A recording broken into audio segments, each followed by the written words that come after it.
নাটক থেকে ওটিটি, এরপর বড় পর্দা, প্রতিটি মাধ্যমেই নিজেকে নতুনভাবে তুলে ধরেছেন সাবিলা নূর।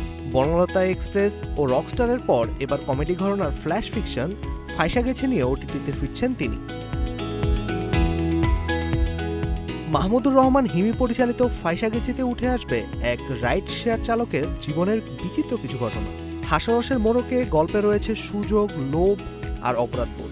সাবিলার সঙ্গে অভিনয় করছেন দিব্যজ্যোতি, আরফান মৃধা শিবলু ও করভি মিজান। নতুন কাজটিকে নিজের জন্য ভিন্ন অভিজ্ঞতা বলছেন সাবিলা। নাটকই তার অভিনয়ের শিকড় হলেও ওটিটি ও সিনেমাতেও নিয়মিত কাজ করতে চান এই অভিনেত্রী।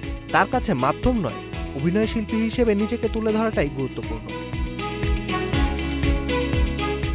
সুস্থ জীবন,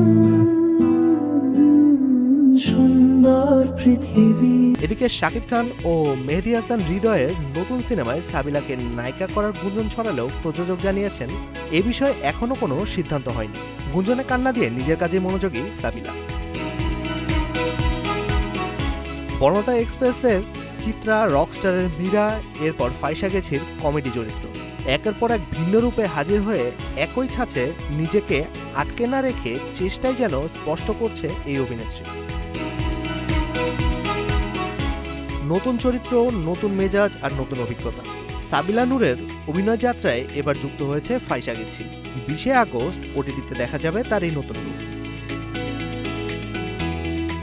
মেজবাউদ্দিন, কালের কণ্ঠ।